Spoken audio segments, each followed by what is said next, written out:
Bom dia, bom dia, bom dia. Sejam todos bem-vindos. Jesus abençoe o dia de vocês. Bom dia, moça, você que nos visita nessa manhã, que Jesus te abençoe. Irmãos, nós estamos dando prosseguimento aí a essa maravilha de estudo, né, que é nos aprofundarmos um pouco mais no livro do Apocalipse. Um livro que gera tanto medo, né, no coração da igreja, tanta insegurança quando a gente não o conhece, mas que faz justamente o contrário. Quando a gente passa a estudá-lo, a nos aprofundar nele, um livro que aviva de novo a esperança da igreja. Um livro que mostra o final glorioso da igreja de Cristo, vitorioso da igreja de Cristo.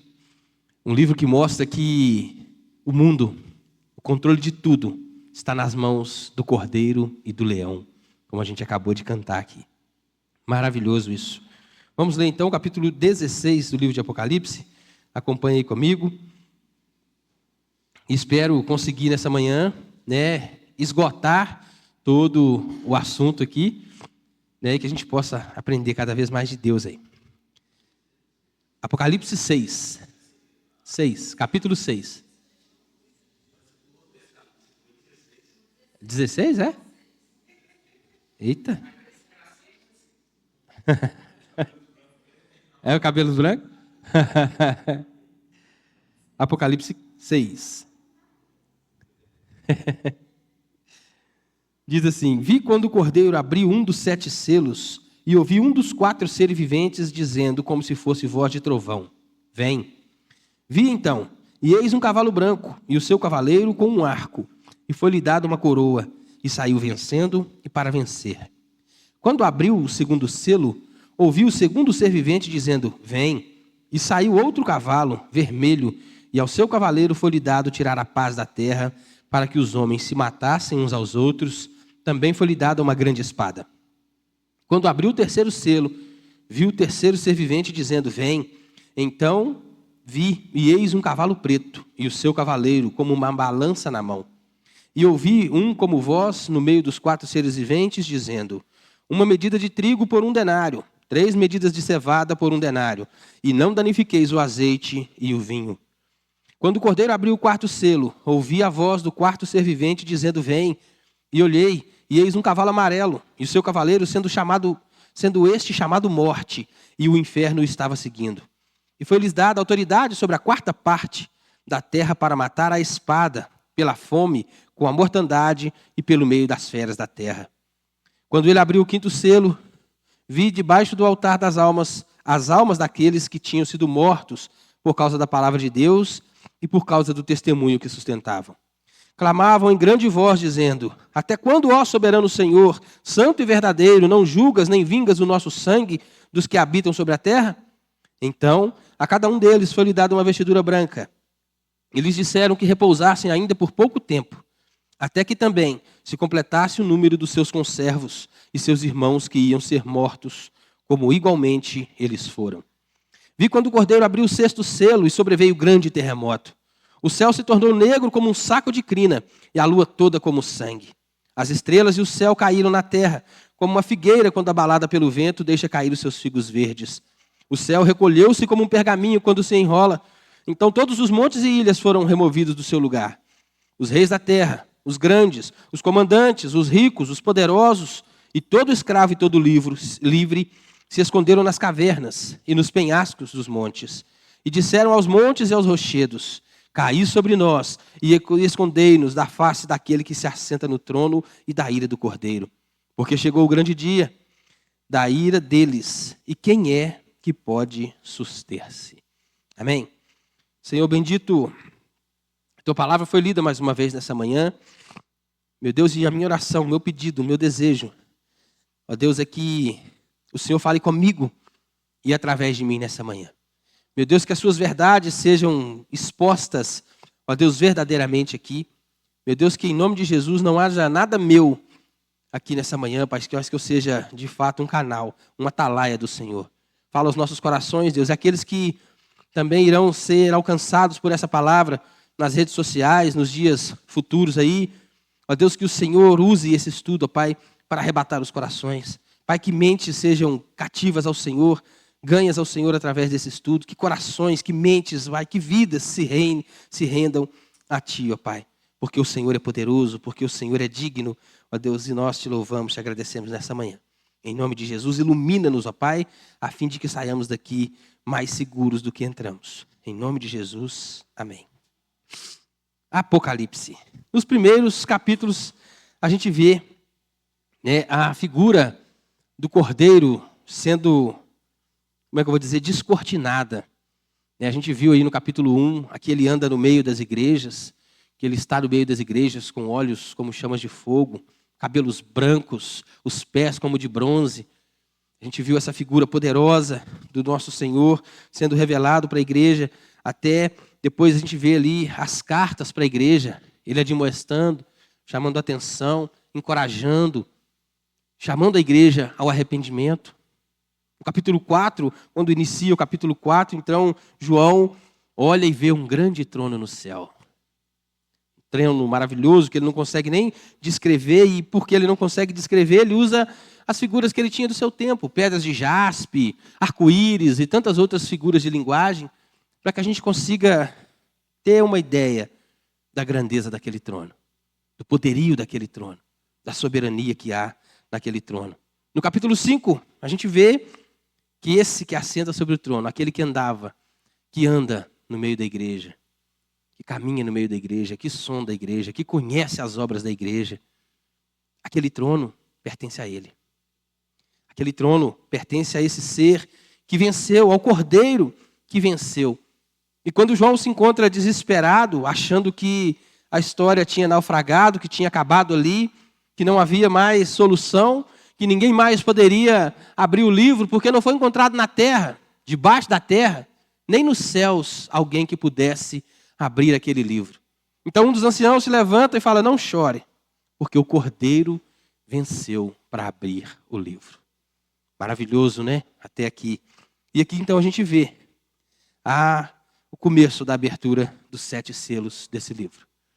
E é maravilhoso a gente compreender essas palavras, entender do que se trata. São muitas figuras contidas no livro de Apocalipse e muita coisa é complicada da gente aplicar para os nossos dias. O povo que leu, os primeiros que tiveram acesso a essa carta, que para eles já era comum essas linguagens, essas figuras, já não deve ter sido fácil compreender tudo isso. Imagina nós, né? Mais de 2000 anos depois. Mas o Espírito Santo que iluminou aquele povo é o mesmo que nos ilumina hoje, para que a gente possa aprender desse texto. Fato é, irmãos, que nada do que a gente leu no capítulo 6, aqui do livro de Apocalipse, Jesus tinha escondido. Tudo que está aqui, ele já tinha predito nos evangelhos. Apocalipse é um texto paralelo aos evangelhos de Mateus 24, Marcos 13 e Lucas 21. Não é isso? Está lá em Mateus 24, lá, guerras, rumores de guerra, fome, perseguições, abalos do mundo e tantas outras coisas, a segunda vinda dele, tudo isso Jesus já tinha predito. Não era mais segredo, nunca foi segredo, na verdade. Ele nunca deixou a igreja dele desamparada da verdade. Ele sempre expôs a verdade, ele sempre comunicou a verdade, ele sempre avisou que dias ruins viriam e qual seria o final de tudo isso. E a gente vê aqui então a descrição, o cumprimento, né, daquilo que Cristo já tinha dito nos evangelhos. Então vamos lá ao primeiro cavaleiro. É o primeiro cavaleiro do Apocalipse. Vamos ler aqui do versículo 1 até o 3. 1 e 2, né? Vi quando o Cordeiro abriu um dos 7 selos, e ouvi um dos 4 seres viventes dizendo como se fosse voz de trovão: vem. Vi, e eis um cavalo branco e o seu cavaleiro como um arco, e foi-lhe dada uma coroa, e ele saiu vencendo e para vencer. Logo na figura inicial, no primeiro cavalo, a gente já tem aqui controvérsias muito grandes entre aqueles que estudam os livros, entre aqueles que se dedicam ao estudo de Apocalipse. Tem pelo menos 4 visões diferentes dos estudiosos sobre quem é o cavalo branco, esse que sai aqui para vencer. Adolf Paul e Warren Wiersbe, Adolf Paul, um alemão já mais antigo, Warren Wiersbe já é mais contemporâneo, já é mais conhecido. eles dizem que o cavalo branco é o anticristo. Eles afirmam que o cavalo branco aqui citado é o anticristo, por causa de algumas figuras que acontecem aqui no livro de Apocalipse, que são antagônicas, que são usadas aqui no livro, que refletem duas realidades. A primeira figura é da mulher, a mulher que representa a igreja. Em contraponto a essa figura da mulher, temos a figura da prostituta, que é a falsa igreja do Senhor, que leva o povo do Senhor a se prostituir. Então temos a mulher e temos a prostituta. Temos as duas cidades também que são citadas no livro de Apocalipse. Jerusalém celeste, a Jerusalém que desce do céu, e a grande Babilônia, a mãe de todas as meretrizes, né? A mãe de toda a corrupção. Temos também dois personagens sacrificados aqui no livro de Apocalipse. O cordeiro e a besta também, que vai ser sacrificada no final também. Outra coisa que eles usam aqui para afirmar que esse cavalo branco não é o próprio anticristo, é que o próprio cordeiro, aquele que abre os selos, é quem libera esse cavalo, é quem solta esse cavalo. Vi então, e eis o seu cavalo branco com um arco, e foi-lhe dada uma coroa. E ele saiu vencendo e para vencer. Outra coisa, então na visão desses dois homens, é que essa ideia do cavalo branco, do seu cavaleiro com um arco e com uma coroa, como é que eu vou dizer, que um teatro, uma farsa do anticristo. Porque a Bíblia diz que o anticristo vai ter poder, fazer sinais e prodígios, vai realizar grandes coisas, a ponto de alguns, de querer aí levar até os salvos a se perderem. Então vai ser alguém poderoso, vai ser alguém que vai se assemelhar à pessoa de Cristo. Por isso aqui então, segundo esses homens, a figura do cavalo branco, do arco e da coroa, que é aquele que saiu vencendo e para vencer. Apocalipse 13 também afirma que a igreja do Senhor vai ser vencida, que a besta vai pelejar contra a igreja e vai vencer a igreja, no sentido de morte física. Então por isso eles acham que esse cavalo aqui é o anticristo, o primeiro cavalo. São muitos, né? Desde a fundação da igreja, os anticristos estão em João, quando escreveu a sua primeira carta, ele chamou esses falsos ensinos de anticristo. Mas essa é uma visão desses dois homens. Há ainda mais 3 visões. William Barclay interpretou o cavalo branco como conquistas militares. As grandes invasões dos impérios do mundo. Grandes conquistas que os homens tiveram. Por causa do arco que simboliza o poderio militar. Dizem que esse cavalo branco é essas conquistas militares. Esses homens que se levantaram na história e fizeram tanto mal, que tentaram dominar a terra. E alguns nomes a gente sabe aí, Hitler, Lenin e tantos outros que vieram, fizeram tantas atrocidades. Eles dizem então que esse cavalo branco é essas guerras, esse poderio militar que iria se levantar entre os homens. Simon Kistemaker e George Lodge interpretam o cavalo branco como sendo a pregação do evangelho em dimensões universais. Porque, segundo o texto, o cavalo saiu vencendo e para vencer. E, de novo, foi o cordeiro que liberou esse cavalo. Então, diz que é o evangelho, a pregação do evangelho que não vai ser parada.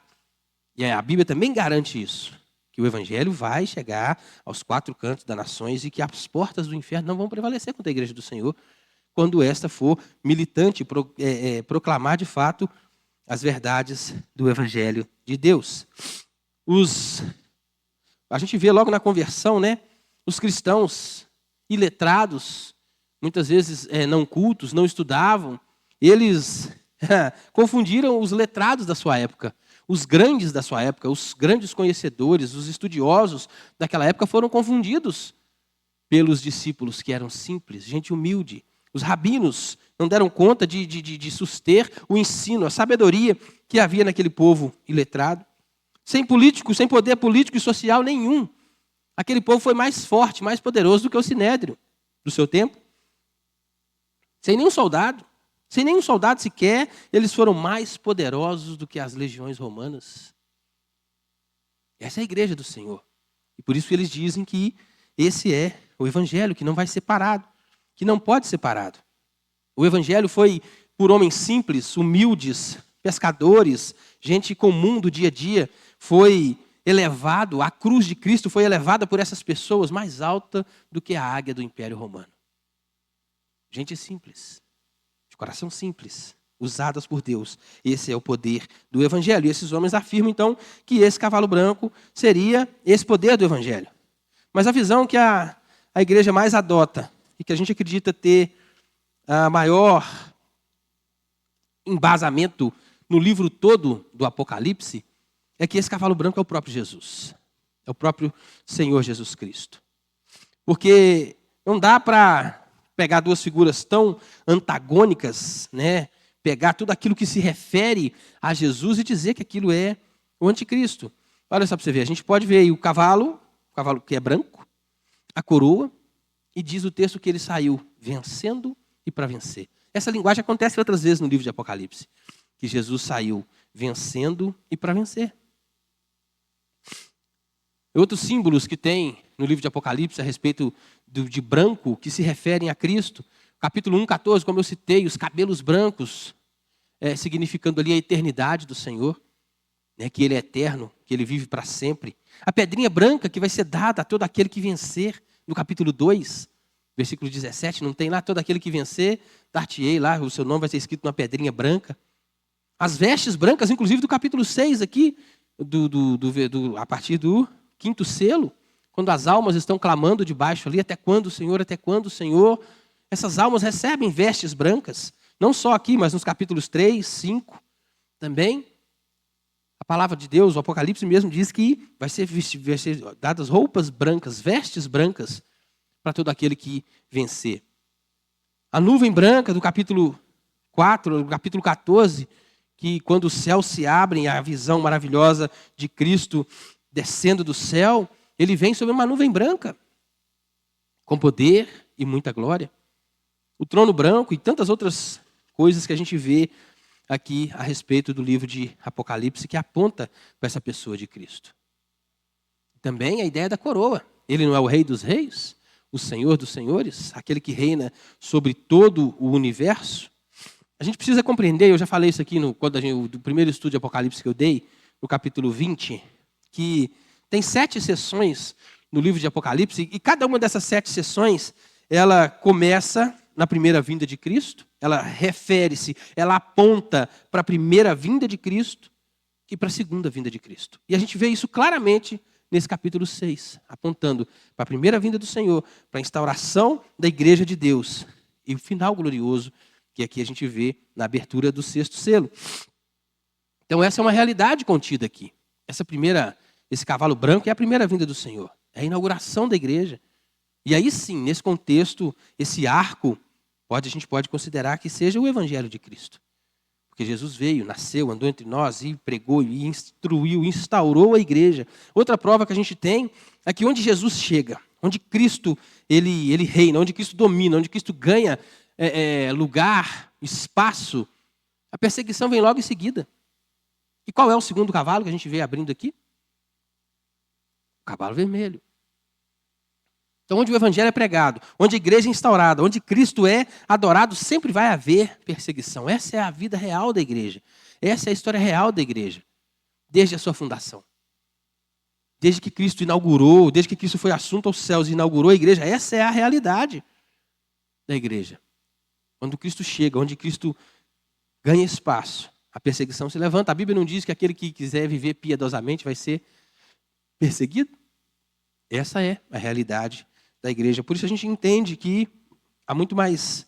E sem contar que a figura de Cristo, ela é como uma avenida, né? Uma linha reta que corta o livro de Apocalipse de um ponto ao outro.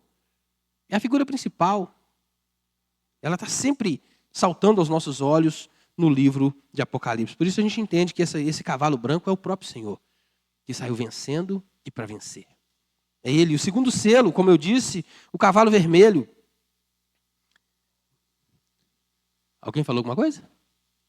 Não, né? Quando abriu o segundo selo, ouvi o segundo ser vivente dizendo, vem. E saiu outro cavalo vermelho, e ao seu cavaleiro foi-lhe dado tirar a paz da terra, para que os homens se matassem uns aos outros. Também foi-lhe dada uma grande espada.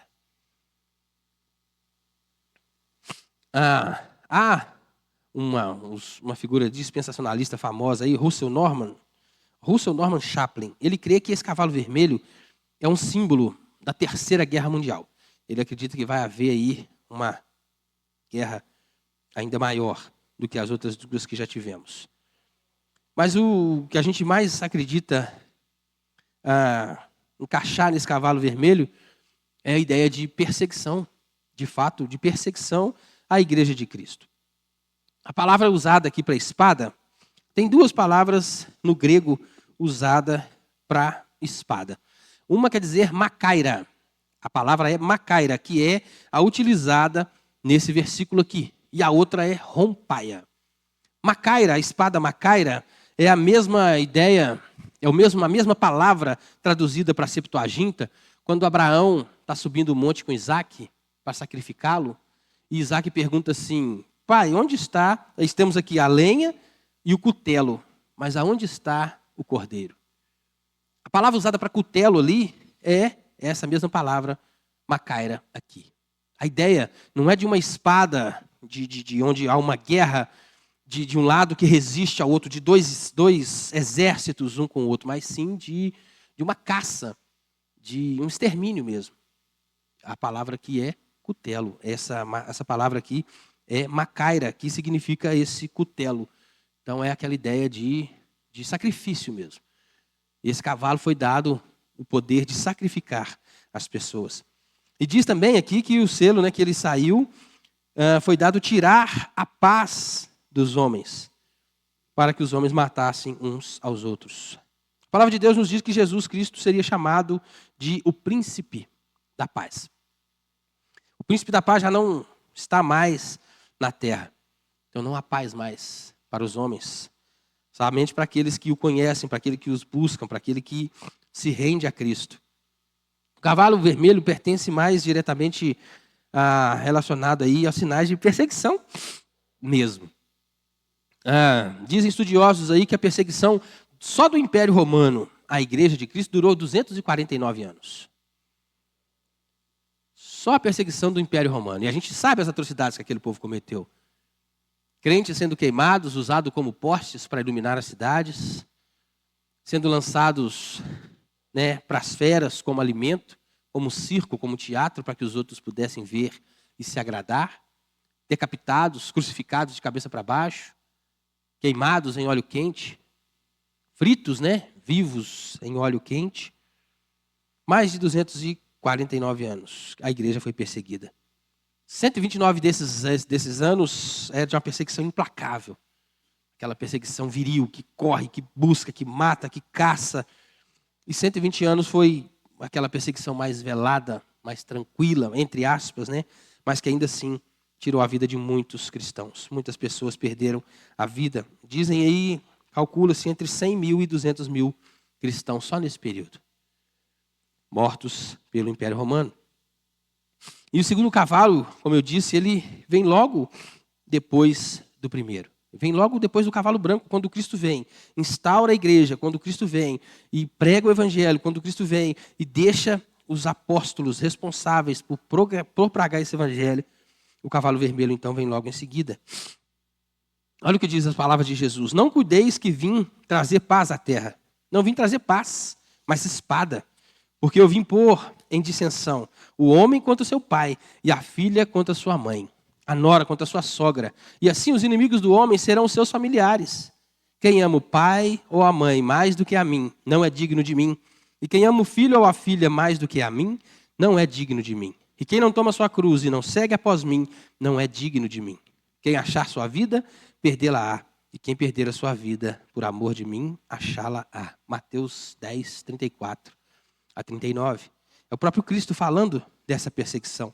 E quando ele instaurou a igreja, quando ele instaurou o seu povo, quando ele resgatou para si o seu povo, ele instaurou a guerra. Porque o inferno quer acabar com a raça da igreja mesmo. Eles querem destruir a igreja mesmo. Não tem outro caminho, não tem outra sensação, não tem outro jeito. Eles querem. E até hoje, vocês podem perceber aí que as perseguições continuam. Cristãos morrem ainda hoje. Só no século XX, a gente citou aqui que a perseguição romana, em 250 anos aproximadamente, matou mais de 200 mil cristãos. Entre 100 e 200 mil. Mas no século XX, só no século XX, morreram mais cristãos do que toda a história da igreja. Só no século XX. A gente se assusta com os números, né? Mas essa é a realidade da igreja. Essa é a realidade daqueles que amam a Cristo. Serão perseguidos e muitos mortos. Muitos vão perder de fato a vida. E Paulo, quando ele fala disso, ele diz que foi nos concedida não só a graça de pregar o evangelho, mas também de sofrer por Jesus.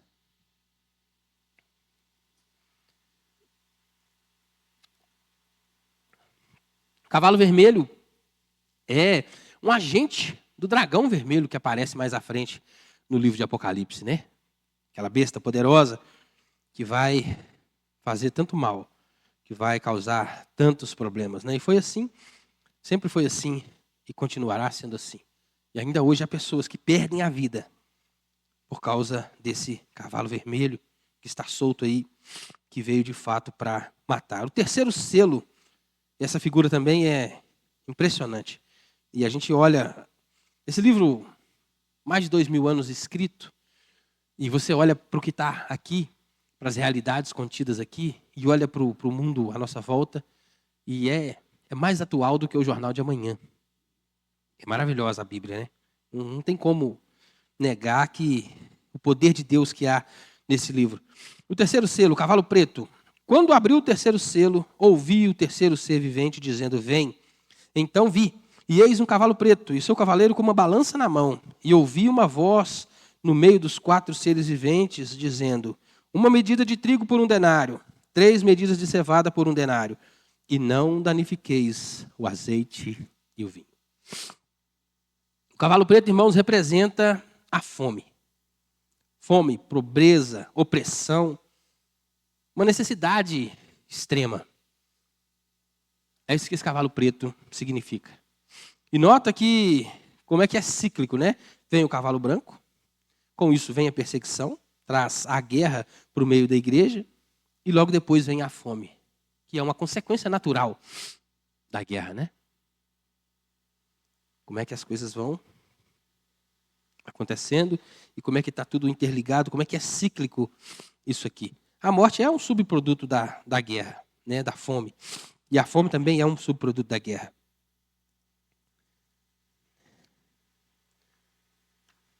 Imagina um lugar, como disse o segundo selo, o segundo cavalo, que a esse cavalo foi dado o poder de tirar a paz do mundo. Esse cavalo tirou a paz do mundo, então já não há mais como negociar de forma segura, já não dá mais para fazer as coisas de forma tão segura assim. E eu só aprendi a figura lá em Levítico, tem um texto que fala que o pão comeria o povo de Deus, como juízo dele, comeria pão por peso. Eu consegui entender aquilo agora, lendo o livro de Apocalipse. Porque comer pão pesado significa escassez. É aquela ideia de ter pouco e ter que repartir.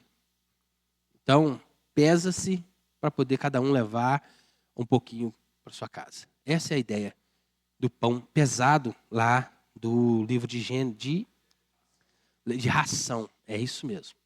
De peso. Comer comida por peso. Já não tem fartura mais. Já não é, você não tem livre acesso mais.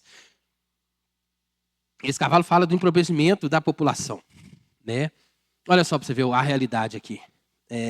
Pesquisas até recentes dizem que há um empobrecimento da população mundial. Não é só do Brasil. A população no mundo inteiro está empobrecendo.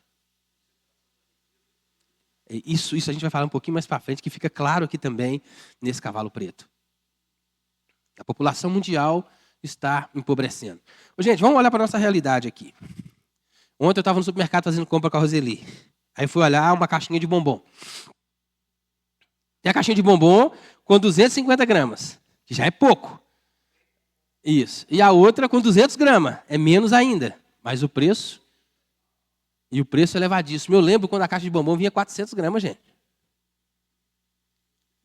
E até o chocolate, até a qualidade do chocolate era superior. Não era esse monte de açúcar que vende, não. Não tem sabor de chocolate mais. Aí é diferente, né? Aham. Só açúcar. Não muda. Antigamente você sabia. Eu alpino, eu gosto demais daquele alpino da Nestlé, mas acabou. Já não é mais aquilo. Não tem mais o mesmo sabor, a mesma quantidade. O material usado já não é mais aquela qualidade que tinha. E diminuiu-se ainda a quantidade. Olha aí a questão, né, ridícula do nosso país, essa coisa do Rio Grande do Sul, questão do arroz aí. Os preços subiram. Aqui fala que um homem usaria o salário de um dia, um denário é o pagamento de um dia de serviço. Que ele usaria o pagamento de um dia para comprar a ração para o outro dia. 1 litro de trigo por um denário. A realidade naqueles dias era que se comprava 12 litros de trigo por um denário. E agora aqui, se o cara quiser, para um homem sozinho se alimentar, ele ia ter que trabalhar o dia inteiro para poder comer. Pior, se esse homem tivesse família, a família dele teria que comer cevada. 3 medidas de cevada por um denário. A cevada, naquele tempo, era a ração dos animais. Era o que era dado para os bichos comerem. Ou para os paupérrimos do seu tempo. Essa era a realidade. Um dia de serviço do cara. Se ele quiser alimentar a família, nem o trigo ele vai poder comer. Vai ter que comer cevada. Isso aí. E o pobre, infelizmente, o filho lá, tadinho, vê um todinho na prateleira do supermercado. Uma marca, né? Perdoa pela marca, gente. Vê lá um trem de marca lá, uma bebida láctea lá, né? De qualidade e tal. Não pode levar, porque essa bebida aqui tem leite. Né? Aí está lá R$10 o litro. Aquela outra que tem o soro do leite, como o Paulo falou, que não é nem leite, não pode ser considerada bebida láctea, é aquilo que o cara pode comprar para o seu filho. É aquilo que ele pode dar para o filho. Sorvete. Fui comprar sorvete, eu ando vendo uns vídeos na internet aí, e o rapaz falou, quando você for comprar sorvete, você olha na embalagem lá. O primeiro ingrediente que o sorvete tem que ter é leite. Leite, soro de leite, não sei o quê, leite, né? E creme de leite, não sei o quê. Pega o mais carinho que vocês conhecem, essa marca mais famosa e lê. Vê se tem leite escrito ali. Primeiro ingrediente que tem é água. E põe um monte de trem lá para aquilo ficar cremoso, né, e tal. Mas leite, passa longe. Passa longe. Essa é a nossa realidade, irmãos. Isso está longe da gente? Imagina uma pessoa, na nossa realidade, ganha aí um salário mínimo, que tem esposa e filho. Como é que o cara sobrevive? Como é que ele vive? E Hernandes Dias Lopes, falando a respeito desse texto, ele fala algo, gente, interessante demais, e me marcou de verdade. Ele diz que não é porque a pessoa encheu o bucho que ela matou a fome. É muito sério isso. Não é porque a barriga está cheia que você matou a fome. É muito interessante o que ele diz. Isso me marcou de verdade. E o cavalo preto está aí, está solto. E a fome, ele traz na mão essa balança, essa ideia de escassez, de pesar o que vai ser comido, a quantidade que o cara vai comprar. Ele vai trabalhar, morrer de trabalhar para comer, basicamente, praticamente. É essa a realidade. Né? Aqui, mas tem algo que ele fala interessante no meio disso. Ele diz, não danifiqueis o vinho e o azeite. 3 alimentos eram principais naquela região oriental, naquele tempo. Trigo, vinho e azeite. O vinho era não só bebida, mas também medicinal. O azeite também não era só alimento, mas era usado até medicinalmente falando. O que está dizendo aqui, irmãos? O rico não vai deixar de ser rico. O poderoso, o abastado, não vai deixar de ser abastado. Lembra que eu falei uma das figuras desse cavalo preto, a exploração? Essa é a realidade contida aqui. Não danifiqueis o azeite e o vinho. Quem tinha azeite com fartura, quem tinha vinho de qualidade naquele tempo é rico. Essa é a ideia. Aí a população empobrecendo e poucos enriquecendo. Vê se não está acontecendo no mundo afora aí, gente. Nova ordem mundial, qual que é o que esses caras estão querendo? Concentração de poder, riqueza na mão deles. Diminuir a população mundial, isso é um plano dessa turma aí, de verdade. Quanto menos gente tem, mais eu como, melhor eu como, mais eu me farto. Não é isso que está acontecendo, não. Não é essa a realidade? Outra coisa que eu presto atenção nesse texto, irmãos, é que quando esses cavalos saíram, quando esses cavalos foram soltos, quando esses selos foram abertos, eles não mais foram recolhidos. Eles estão aí. Está agindo aí. E isso aqui, as pessoas pensam que é uma realidade futura. De novo, Apocalipse 20. Lembra lá das visões, né, que as pessoas têm, que isso aqui é para o futuro. Está aí, cara. Tudo. É um plano geral, Carol. Drogas. Liberação de droga. Porque o cara vicia numa droga fraca, daqui a pouco vai para outra, daqui a pouco ele vira um zumbi e morre. A legalização, facilitação do aborto. Torna-se, falar de aborto hoje virou assunto comum. As pessoas já nem se arrepiam mais. Há pouco tempo atrás a gente tinha até nojo de falar disso. Famílias, essa questão de gênero. Não tem homem, não tem mulher mais. Para diminuir o nascimento de crianças. Essa é a intenção. Evitar que o homem cresça. Cumpra a ordem de Deus. Que essa foi a ordem dada. Multipliquem-se. Crescei e multiplicai. E o mundo está trabalhando para essa realidade ser justamente o contrário.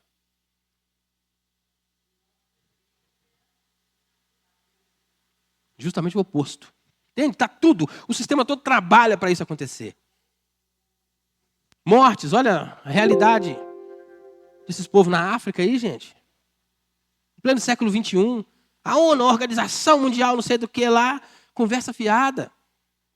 Trem colocado ali para enganar os trouxas. Essa é a grande verdade. O sistema trabalhando para que se mantenham no poder homens fracos. Ah, meu Deus, olha o presidente dos Estados Unidos hoje. Homens que estão na mão desse sistema, que podem ser igual marionete, levado de um lado para o outro. Faz o que eu quero e pronto, acabou. E o sistema está trabalhando, o sistema está... É uma roda de moer, é uma moenda, um moinho gigante e está moendo gente. Está moendo gente. E a igreja é o obstáculo. A igreja é a parede. A igreja é o que impede ainda esse mundo de apodrecer de uma forma tal. As igrejas estão se perdendo, gente. A gente vai ver um pouquinho mais para frente disso aqui. É muito complicado. Imagina trabalhar um dia inteiro para colocar comida na casa. E nem assim ser comida de qualidade. Vê se essa realidade não está à nossa volta. Nós somos guardados disso, irmão, porque Deus é misericordioso. Porque Deus é generoso. Porque Deus cumpre a promessa dele. Ele é fiel. A cada promessa que ele fez, ele vai cumprir. O quarto selo. Agora sim. Já muda um pouco a figura. Quando o cordeiro abriu o quarto selo, ouvi a voz do quarto ser vivente dizendo, vem. E olhei, e eis um cavalo amarelo, e o seu cavaleiro sendo este chamado Morte, e o inferno o estava seguindo. E foi-lhes dada autoridade sobre a quarta parte da terra para matar a espada, pela fome, com mortandade e por meio das feras da terra. Essa espada aqui é a rompaia. Essa é a espada da guerra. Essa é a espada da degladiação. De um exército contra o outro, de um homem que se levanta contra o outro, de um homem que milita contra o outro. E para pensar, irmão, se a guerra não é a maior loucura que o ser humano faz. O homem é o único que se destrói mutuamente. Fala-se do tempo da escravidão, e não é um tempo bonito, não é uma coisa bonita de se lembrar, mas os escravos chegaram até aqui porque entre eles havia guerra civil. Uma tribo forte dominava a tribo mais fraca e vendia para o inglês, eu sei lá para quem eram os traficantes de escravos daquele tempo. Só que eles não percebiam que, tirando o povo deles dali, eles estavam cada vez mais se enfraquecendo. Trocavam por armas, por comida, por joias, por não sei o quê, por não sei o quê, por não sei o quê. Só que chegou um tempo que o próprio escravizado seria ele, porque como é que eu iria resistir? Eu entreguei os meus. E agora? O número diminuiu, o que vem de lá, além de ter mais tecnologia, tem mais gente. Entende a realidade? Pessoas se vendendo, homens matando homens, homens destruindo homens, o seu semelhante, o seu patrício. E por quê? Para quê? Um pedaço mais de terra? Mais poder? Mais poder? Ou a loucura de um homem que achar que tem que ser uma raça perfeita no mundo? Ou a instituição de um sistema de governo como o comunismo, que é a pior desgraça da humanidade? Olha para a realidade. Estuda a Revolução Russa. Estuda nazismo, fascismo. E vocês vão ver o que o comunismo fez na Terra. Essa conversa de igualdade. O que eles aprontaram? Quantas pessoas morreram? Mais pessoas morreram pelo dito comunismo do que pelo nazismo, que também é, no final das contas, uma forma de comunismo. Guerras, rumores de guerras, rompai, a espada, um homem matando o outro, filho matando pai, pai matando filho. Por causa de divisa de terra, por causa de sensação de poder, por causa de achar que é melhor, que se é superior ao outro. Essa espada é da guerra. Aí vem a guerra, vem a fome, vem a mortandade. Mortandade aqui também pode ser dita como pestilências. Imagina uma situação de guerra, um mata o outro, fica aquele caos, aquela bagunça que tem todo. Daí a pouco está todo mundo com fome, o alimento é racionado, é fracionado, o corpo mal nutrido, ele fica mais fácil, mais vulnerável para adoecer. E aí vem as pestilências. No meio disso, olha lá a peste bubônica, que dizimou quantas mil pessoas na Europa. Olha a Covid aí, recente. Dengue. São as nossas realidades, irmãos. Está tudo à nossa volta, está tudo perto da gente, está tudo do lado da gente. Tudo aí. E a igreja parece que está dormindo, sonolenta, não enxerga essas realidades. E aquele irmão que escapasse da espada, da fome e da pestilência, ainda tem as bestas feras da terra.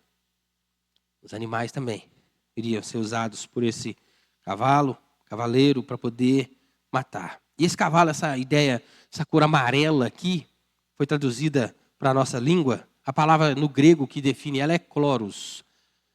De novo, ouvindo Hernandes, a ideia não é de amarelo. Talvez a melhor tradução aqui seria baio, a cor desse cavalo. Não é um cavalo marrom, não é um cavalo amarelo, não é um cavalo bege, é uma cor pálida. Hernandes Dias Lopes diz que essa palavra aqui seria melhor traduzida como a palidez cadavérica. É uma palidez de alguém que toma um susto muito grande, ou passa por algo muito grande, ou uma doença muito séria, e está pálido ali.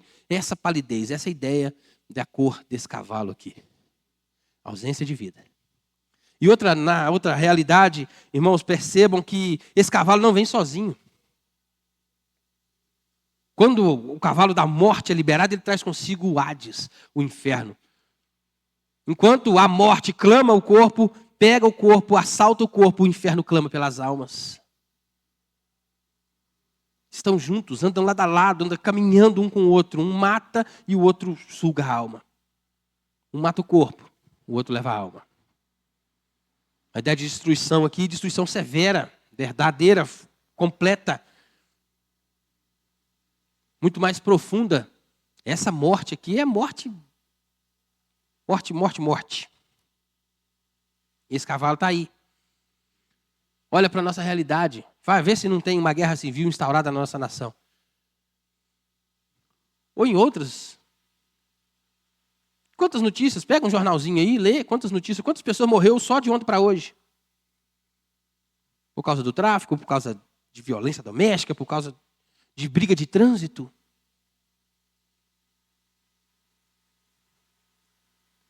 Vê aí a violência aumentando, violência aumentando. Alunos espancando professores. Pais defendendo esses alunos, essas atrocidades que esses meninos fazem. A autoridade já não... Ninguém reconhece a autoridade mais. A própria autoridade deixou de ser. Olha a figura da polícia militar, o que é que virou, gente? A nossa polícia militar era a maior, a melhor do Brasil. Olha para as nossas instituições, o que tem se tornado. O Supremo lá, os nossos maiores tribunais, legalizando drogas, soltando bandido, impedindo polícia de subir no morro para fazer batida. E o sistema está moendo. A morte está aí. O quinto selo. Quando ele abriu o quinto selo, vi debaixo do altar as almas daqueles que tinham sido mortos por causa da palavra de Deus e por causa do testemunho que sustentavam. Clamaram em grande voz, dizendo: até quando, ó soberano Senhor, santo e verdadeiro, não julgas nem vingas o nosso sangue dos que habitam sobre a terra? Então a cada um deles foi lhe dada uma vestidura branca, e lhe disseram que repousassem ainda por pouco tempo, até que também se completasse o número dos seus conservos e seus irmãos que iam ser mortos igualmente, como igualmente eles foram. Aqui uma realidade para a vida da igreja. Igreja não é parque de diversão. Igreja não é colônia de férias. Igreja não é um lugar para você se sentir bem. Vê que aqui fala que até quando? Até quando se completasse o número de seus conservos e dos irmãos que iriam ser mortos como igualmente eles foram. Jesus exige daquele que o serve uma servidão total. Uma servidão completa. Uma servidão real, verdadeira, que se preciso for, integral. Se preciso for, até a morte. Essa é a realidade da igreja. Irmão, a igreja hoje está flertando com tanto trem. A gente vê recentemente aí carnaval, pastores fazendo bloquinho de carnaval na igreja. Aí todo ano, eu estava conversando com o pastor ontem com o Hélio aqui, todo ano, cara, depois que eu converti, parece um trem, todo ano a mesma conversa na internet. Crente pode ir na quadrilha? Crente pode fazer isso? Crente pode fazer aquilo? Que igreja é essa? Paulo Júnior fala que nós somos a pior geração de crente que o mundo já viu. É a nossa.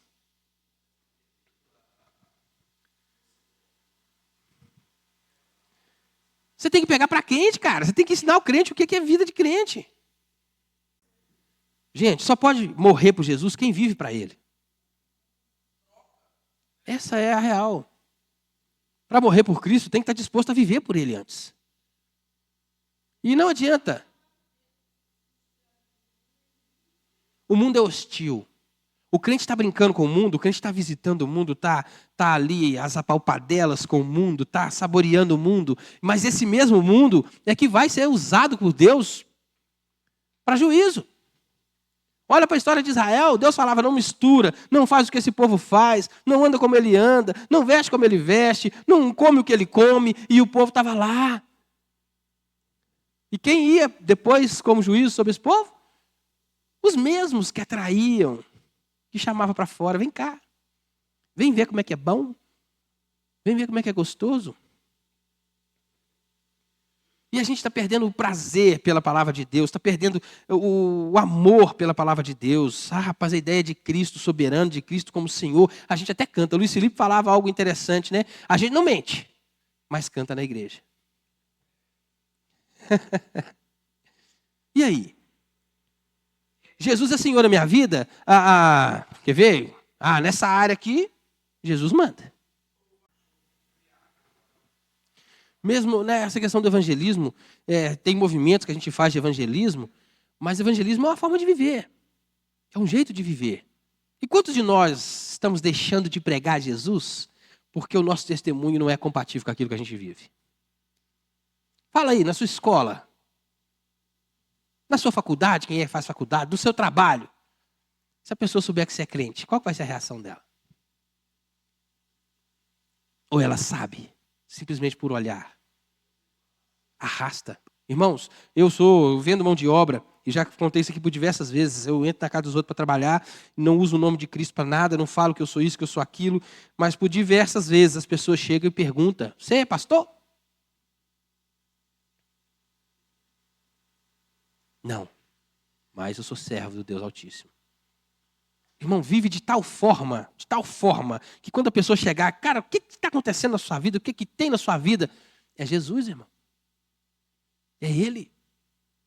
É Ele. Porque quando a pessoa criar curiosidade, vai olhar para você. E aí você corre o risco nessa hora, como João Batista correu, né, de apontar para você como o bonzão, como o santarrão, ou apontar para a pessoa dele, falar, é Cristo que faz. Ele fez na minha vida, Ele pode fazer na sua. Vem comigo conhecer Ele. Vão comigo no pequeno grupo, vão comigo no monte, vão comigo na minha igreja.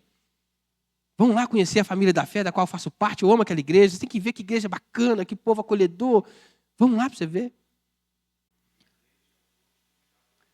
Irmãos, o absurdo que nós estamos vivendo. Pastores até falando assim, não manda seu filho para a faculdade não, porque ele vai se perder. Na faculdade, em 6 meses, seu filho deixou de ser crente. Olha o absurdo disso. O papel nosso, e aí não é igreja aqui, pastor, liderança, pastor é pai e mãe, é coisa de pai e mãe. É preparar nosso filho para qualquer lugar que ele for. Para qualquer lugar que ele for.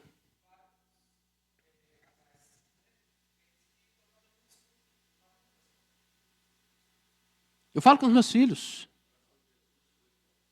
Não os tire do mundo, mas que o livre do mal. E a gente quer tirar o menino da faculdade, a gente quer tirar o menino da escola, a gente quer tirar o menino disso, daquilo, enquanto o seu filho tem que ser sal, tem que ser luz, é lá o lugar que Deus colocou. E não interessa, é criança. A gente não batiza filho da promessa aqui?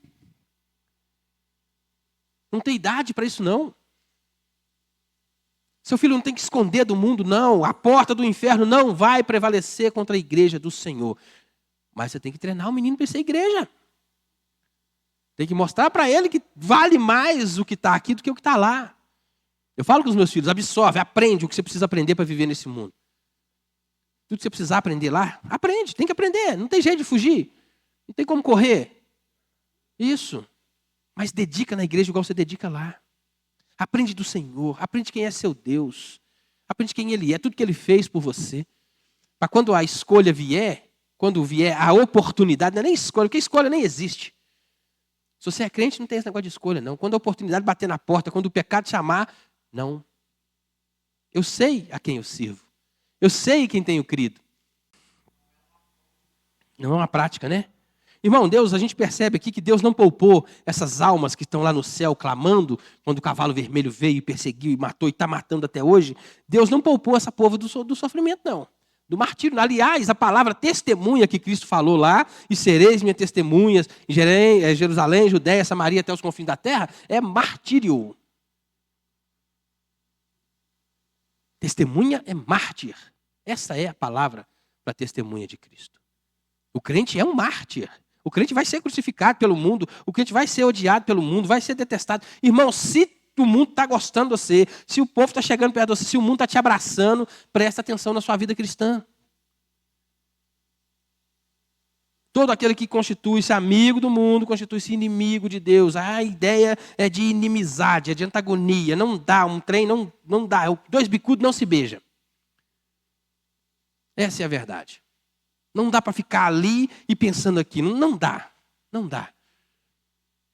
O caminho é um só. Jesus falou, eu sou o caminho, a verdade e a vida. Ninguém vai ao Pai se não ser por mim. Porque aí, é essa a ideia. E não adianta, você não precisa ficar com medo, não. A igreja não precisa ter medo, não. Que se chegar nesse ponto de precisar ser martirizado, se você é de Deus, rapaz, Deus, o próprio Deus te empodera para que você chegue lá. Olha a história de Policarpo. O cara foi preso lá, pregava Jesus, foi preso, levado para a fogueira, ia queimar ele, mandou ele negar, falou, não nego. E quando puseram fogo nele, ele estava cantando. Sabe o que é isso? Não é porque ele pode. É porque Deus, o Espírito Santo agiu na vida daquele homem de tal forma que ele foi martirizado, mas testemunha, não negou. Perpétua. Pegaram os 5 filhos da dona, levaram ela. Nega Jesus. Não, vou matar seu filho na sua frente. matava um, matava o outro. Ela, meus filhos, não nega, não nega, não nega. Sabe o que ela virou para o Marte e falou? Rapaz, viva eu te vencerei, morta eu te vencerei ainda mais. Essa é a realidade, cara. E será que a gente tem essa confiança? De que se expirar agora aqui, eu vou estar com Jesus? Deixa eu acabar aqui, irmãos. Essas almas que estão ali diante de Deus, pedindo para Ele intervir, não está clamando por vingança, não. Não está pedindo, Deus, vinga o nosso sangue, Deus, mata aquele... Não, eles estão clamando para intervenção. Deus, o Senhor não vai fazer nada, é o seu nome. É a sua igreja, é o seu povo. Esse povo está clamando para que Deus se intervenha por causa dele mesmo, por causa de quem ele é. O povo não está pedindo vingança, porque eles estão no céu, olha só para você ver, eles estão diante de Deus, vestes brancas, e falou, descansa. Eles já estão descansando, para eles não importa mais, vingança, sentimento ruim, não tem mais. A realidade do céu é essa, não tem sentimento ruim, não tem dor, não tem sofrimento, não tem angústia, não tem desejo de vingança no céu. Mas o povo clama para que Deus intervenha por causa dele mesmo, por causa do nome dele, por causa da igreja que é dele, da noiva que é dele. Essa é a realidade do clamor desse povo. E ele mandou eles descansar. Esse povo não está dormindo, gente. A alma não está no limbo, não está ali sonolenta. Eles estão vivos, conscientes, sabem onde estão e clamam ao seu Senhor. E por fim, irmãos, o sexto selo. Pretendo ser breve aqui, porque aqui não tem muito o que falar mais. O sexto selo. Olha o que diz os versículos 14, 13 em diante, né?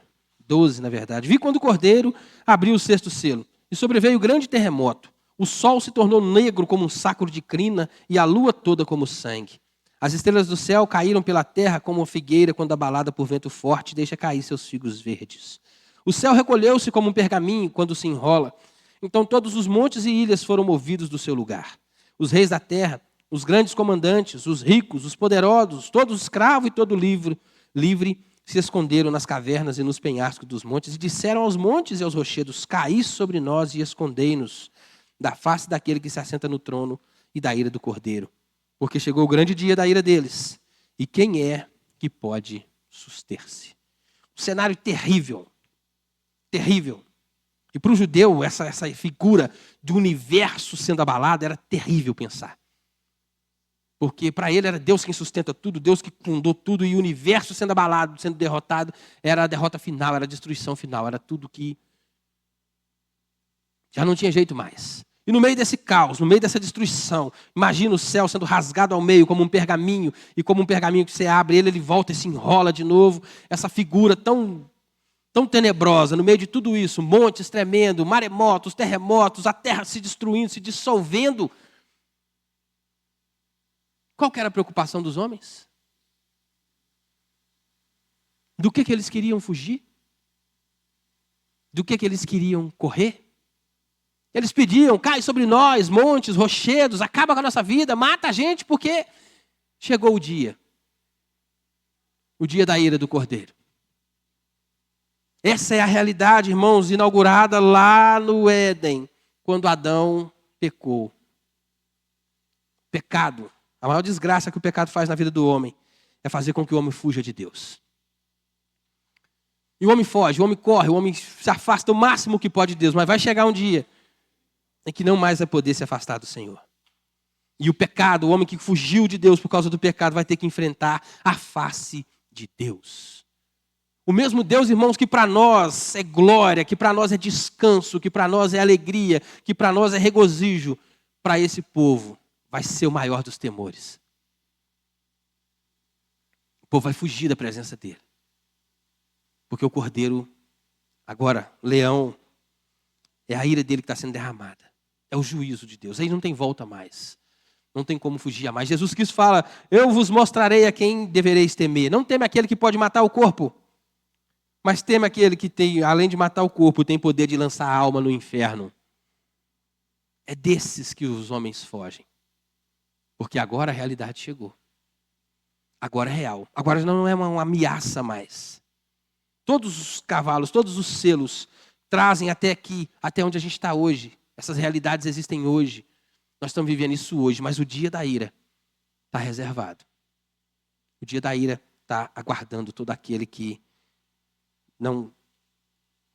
fugiu do Senhor, aquele que correu do Senhor, aquele que tentou escapar do Senhor, aquele que até mesmo fez chacota do Senhor. Esses vão pedir: cair sobre nós montes, porque não vão suportar olhar para o santo. 3 vezes santo, santo, santo, santo. Chegou o dia da ira, irmãos. E aí, como é que a gente vai estar nesse dia? Alegre, sorridente, feliz, satisfeito, regozijando? Ou a gente vai estar como esse povo, desejando morrer para fugir do Cordeiro? Qual é a sua realidade, irmão? Qual é a nossa realidade? Você que talvez vai ver esse estudo pela internet aí, seja qual for. Se você está do lado de Deus, dá para viver, para melhorar, dá para viver muito melhor, dá para fazer muito mais. Se você está afastado, enquanto a ira não vem, dá tempo. É tempo de se arrepender, é tempo de voltar, é tempo de reconhecer, é tempo de se render. Amém?